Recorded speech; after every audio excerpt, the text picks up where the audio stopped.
Bonjour, aujourd'hui j'ai envie de partager avec vous un livre étonnant et en même temps très profond.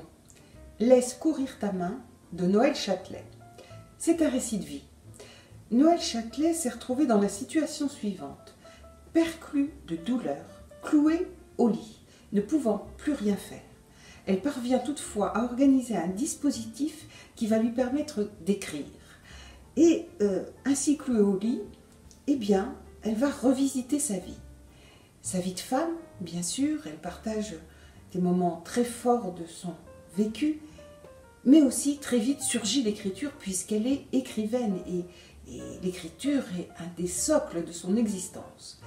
Et elle revient, revisitant sa vie, elle revisite aussi chacun des ouvrages qu'elle a écrits pour nous raconter comment ils sont nés, d'où ils viennent en elle-même, ce qui l'a amené à engager une quête, une recherche autour d'un thème, d'un questionnement, et finalement écrire un livre.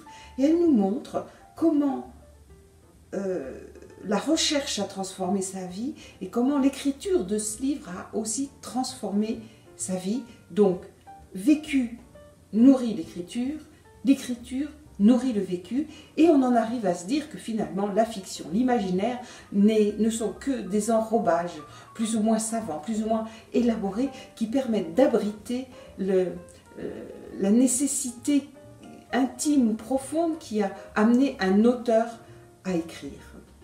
Alors inutile d'avoir lu toute son œuvre, même de connaître certains de ses livres pour découvrir ça.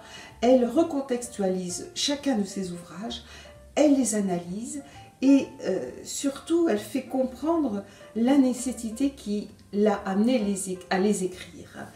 C'est audacieux, élégant, insolite parce que ça se construit autour d'un dialogue. La narratrice, l'autrice donc, se parle à elle-même et sans concession, sans complaisance, elle s'analyse et observe ce qu'elle a fait au cours de sa vie.